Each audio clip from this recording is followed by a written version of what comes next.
चलिए मैं कहता हूं, उसमें तो बॉर्डर जो आंदोलन में जो नारा लग रहे हैं और जो वो बोल रहे हैं वो तो स्पष्ट दिखाई पड़ रहा है। 55 लोगों की गर्दन काट दी गई थी। हिंदुस्तान में कभी ऐसे निर्मम हत्या को लोगों ने देखा होगा कहीं? ये कौन है? यही सीपीएम वाले जो कल लाल झंडा लेकर के किसान का आंदोलन कर रहे थे। प्रधानमंत्री के कुर्सी पर बैठाया तो मैं समझता हूं कि ये भारत वर्ष में वो शंकर का अवतार जैसे निकला है कि सारे विश्व का समन करके और संपूर्ण भारत को अमृत देना चाह रहा। नमस्कार, मेरा नाम केशव कुमार झा है और आप लाइव सीरीज देख रहे हैं। इस वक्त हमारे साथ भाजपा के वरिष्ठ नेता हुकुमदेव नारायण यादव जी हैं। इनसे जानेंगे कि जिस तरह से किसान संगठन और किसान दिल्ली बॉर्डर पर 1 महीना से ज़्यादा समय से डटे हुए हैं अपने मांगों को लेकर, क्या उनकी मांग जायज़ है? सर, 1 महीना से ज़्यादा हो गया किसान संगठन और किसान अभी तक दिल्ली के बॉर्डर पर डटे हुए हैं। वो अपनी मांगों को लेकर डटे हुए। वो कह रहे हैं कि जो 3 कृषि कानून पास हुआ है संसद से, उसको खारिज किया जाए।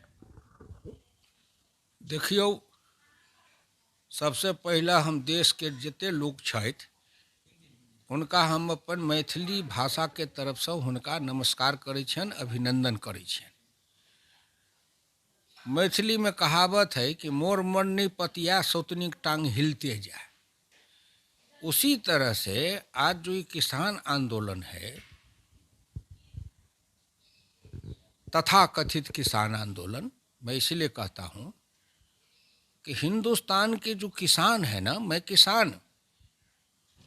मैं खेती करते किसानी करते हुए बीए तक की पढ़ाई पढ़ा, अपने खेत में काम करते, वहीं से पढ़ाई पढ़ते हुए खेती करते हुए राजनीति में ग्राम पंचायत से लेके और भारत सरकार के मंत्री बन के लाल किला तक की यात्रा की। 42 बरस तक भारत के संसद में रहा और 62 साल तक मैं गांव के खेत के मेड़ से चला तो लाल किला तक आने में 62 साल की यात्रा लगी। 62 साल मैंने सबको देखा। कांग्रेस के खिलाफ लड़े, जेल जाते थे, इमरजेंसी में जेल में रहे, 22 किलो वजन जेल में गया, यातनाएं सही, लेकिन हम कभी हिंसा का सहारा नहीं लेते थे। डॉक्टर लोहिया कहते थे कि आजाद भारत में राष्ट्रीय संपत्ति को नुकसान करना देशद्रोह है। जो नरेंद्र मोदी कल कह रहे थे, जो बुनियादी ढांचा है, रेल है, बस है, टेलीफोन का है, मोबाइल है, हवाई जहाज है, अस्पताल का सरकारी बिल्डिंग है या निजी बिल्डिंग है, व्यवसायिक है, कोई व्यापारी हो, कितने बड़े भी उद्योगपति हो, इनके परिसंपत्ति को क्षति पहुंचाना आंदोलन के नाम पर, आगजनी करना, तोड़फोड़ करना, हिंदुस्तान के 65% जो युवा वर्ग के लोग हैं उनसे मैं निवेदन करूंगा कि वो समझे। गांधी का ये अस्त्र दिया हुआ था जिसका नाम था सत्याग्रह, फिर उसको दूसरा नाम था सविनय अवज्ञा आंदोलन, जिसको कहा गया सिविल नाफरमानी। इसका मतलब क्या था कि न मारेंगे न मानेंगे, न मारेंगे और न मानेंगे, अपनी बात सुनावेंगे। तो अपनी बात सुनाने का अवसर इन संगठनों को सरकार देती रही है, आज भी बैठे हुए हैं। सरकार कहती है आइए बैठिए, चर्चा करिए। आपकी नज़र में क्या क्या इसमें और जोड़ना चाहिए और क्या हटाना चाहिए, सो विस्तार से बताइए। किसान कह रहे हैं कि इसे खारिज कर दीजिए। अब बताइए ना, जब वो चर्चा करने वाले को उस कानून का ज्ञान नहीं है या किसान की राष्ट्रीय समस्याओं का ज्ञान नहीं है या उनको किसान के बहुआयामी विकास के, दीर्घकालीन विकास के लिए उनके पास में न अध्ययन है, वो कहीं न कहीं दुराग्रह से, पूर्वाग्रह से प्रेरित लगते हैं किसी न किसी कारण से। अपना उनका कोई ना कोई निहित स्वार्थ लगता है, चाहे आर्थिक स्वार्थ हो, चाहे सामाजिक स्वार्थ हो, चाहे सांप्रदायिक स्वार्थ हो, चाहे राजनीतिक स्वार्थ हो, किसी न किसी तरह से। तो जब आदमी स्वार्थ अंध हो जाता है तो फिर आदमी का विवेक नष्ट हो जाता है, विवेक नष्ट हो जाता है। जिसको जितना मालूम है वो बतावे कि सत्य तक जाने के लिए क्या कौन कौन रास्ता हो सकता है, उसमें जो सबसे सरल, सुलभ और सहज हो उस पर हम चले। यही है लोकतंत्र। नरेंद्र मोदी यही चाहते हैं कि भाई इस पर जब आप कहते हैं तो इसका फैसला कौन करेगा। जो कृषि के दो तरह के लोग हैं कृषि विशेषज्ञ। एक कृषि विज्ञान को पढ़े हुए और कृषि अर्थशास्त्र के विद्वान हैं, जिनको हम कहते हैं विषय विशेषज्ञ। और दूसरे हैं जो हैं अनुभव गम्य ज्ञान से व्यवहारिकता के विशेषज्ञ, जिसको कहते हैं किसान विशेषज्ञ। और एक है विद्वान विशेषज्ञ। तो ये विद्वान विशेषज्ञ और किसान विशेषज्ञ आपस में चर्चा करें, वो अपने अनुभव से बतावे व्यवहारिकता क्या है, और सरकार के जो वैज्ञानिक लोग हैं वो बतावेंगे कि आधुनिक भारत में कृषि के समग्र विकास के लिए क्या क्या तकनीकी और क्या जरूरी है। सरकार के तरफ से अधिकारी भी बैठते हैं, कृषि विशेषज्ञ भी बैठते हैं, लेकिन ये किसान जो जाते हैं ये अपनी व्यवहारिक अनुभव गम ज्ञान कृषि के बारे में क्यों नहीं बताते हैं। बस एक ही बात, मंडी के अलावे कहीं माल नहीं बिकेगा। क्यों नहीं बेचेंगे। मैं किसान हूं।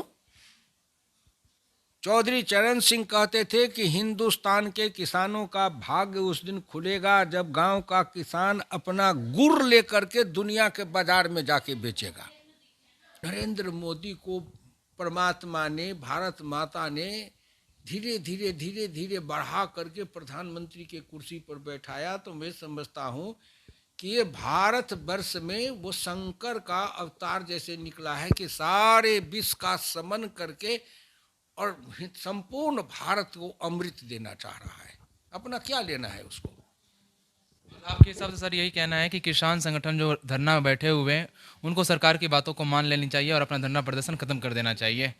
उनको सरकार की बात मान लेनी चाहिए भी नहीं कहूँगा, उनको सरकार के साथ चर्चा करके, बहस करके, सरकार जो कहती है वो बतावे कि ये 3 कानून में कहाँ कहाँ क्या खराबी है, उसमें क्या सुधार करना चाहिए। उस पर सरकार की कहती है कि हम इस पर विचार भी करेंगे और यथासंभव उसमें बदलाव भी करेंगे। और इस आंदोलन के बीच में हजारों तरह के विचार आए हैं, सोशल मीडिया में आए हैं, अखबारों में लेख में आए हैं। एक से एक देश भर के किसानों ने, वैज्ञानिकों ने, सब ने अपने अपने विचार लिखे हैं। सरकार के पास में सब है। उन सभी चीज़ों को लेके सरकार के द्वारा विचार किया जाएगा और फिर इसमें सुधार किया जाएगा। और नहीं तो इन 3 कानून को के बाद एक चौथा कानून भी लाया जा सकता है, जिसमें इससे भी और बड़ी बात और व्यापकता के साथ आ सकती है। ये तो लोकतंत्र है ना। साफ तौर से हुकुमदेव नारायण यादव जी का कहना है कि किसानों को जो कमियां नजर आ रही है इस कानून में, उसको लेकर सरकार के पास जाना चाहिए। एक ये साधारण जानकार किसान हुकुमदेव नारायण यादव को भी वो बुलावे, अब मुझे भी समय दे और देश के युवा वर्ग लोगों को कहे, उस दिन हिंदुस्तान भर के लोग उस डिबेट को सुने और उनके ऊपर छोड़ दे, निर्णय वो करे। लोकतंत्र यही है, जिसकी राह पसंद हो उसको माने। अब ये जिद ठाने हुए हैं कि मेरी बात मानो, मेरी राह को ही पसंद करो, मेरी राह पर में ही देश भर का किसान चले। तो जो आंदोलनकारी किसान है वो ओरिजिनल किसान नहीं है आपके हिसाब से? फिर मैं कहता हूं ना, ओरिजिनल और डुप्लीकेट क्या होता है, यह बहस निरर्थक है। कुछ लोग कह रहे हैं खालिस्तान समर्थक भी है मतलब। चलिए मैं कहता हूं, उसमें तो बॉर्डर जो आंदोलन में जो नारा लग रहे हैं और जो वो बोल रहे हैं वो तो स्पष्ट दिखाई पड़ रहा है। या देश भर में जो झंडा ले लेकर के जो पटना में जो कल सीपीआईएमएल वाले जो कर रहे थे, साहब इनके सीपीएमएल वाले के कारण तो दक्षिण बिहार का जो पुराना मगध कमिश्नरी है, 20 वर्षों तक जो त्रस्त रहा, वहां पर लोगों का जीवन जो किसान का नरक में बना हुआ था, वो उससे लोगों को मुक्ति मिली जब नीतीश कुमार के नेतृत्व में एनडीए की सरकार बनी भाजपा के साथ। क्या क्या नहीं हुआ था साहब, नहीं मालूम है? आप लोगों को नहीं मालूम है, ये देश के लोगों को नहीं मालूम है। औरंगाबाद में एक रात में गांव भर के किसानों को, लोगों को इकट्ठा करके और लकड़ी रख के, और जैसे बकरा को काटा जाता है वैसे एक एक बुला करके 55 लोगों की गर्दन काट दी गई थी। हिंदुस्तान में कभी ऐसे निर्मम हत्या को लोगों ने देखा होगा कहीं? ये कौन है? यही सीपीएमएल वाले जो कल लाल झंडा लेकर के किसान का आंदोलन कर रहे थे पटना में। पटना में कहां से बढ़े थे? ये देश के अंदर में जो नक्सलाइट के नाम से, उग्रपंथी के नाम से जो विकास के काम को रोकते हैं, छत्तीसगढ़ में हो, उड़ीसा में हो, बिहार के कुछ इलाके में हो, किस इलाके में न सड़क बनने देंगे, न बिजली लगने देंगे, न गोदाम बनने देंगे, न स्कूल बनने देंगे, न अस्पताल बनने देंगे। चलिए मैं कहता हूं, उसमें तो बॉर्डर जो आंदोलन में जो नारा लग रहे हैं और जो वो बोल रहे हैं वो तो स्पष्ट दिखाई पड़ रहा है। 55 लोगों की गर्दन काट दी गई थी। हिंदुस्तान में कभी ऐसे निर्मम हत्या को लोगों ने देखा होगा कहीं? ये कौन है? यही सीपीएमएल वाले जो कल लाल झंडा लेकर के किसान का आंदोलन कर रहे थे। प्रधानमंत्री के कुर्सी पर बैठाया तो मैं समझता हूं कि ये भारत वर्ष में वो शंकर का अवतार जैसे निकला है कि सारे विश्व का समन करके और संपूर्ण भारत को अमृत देना चाह रहा है।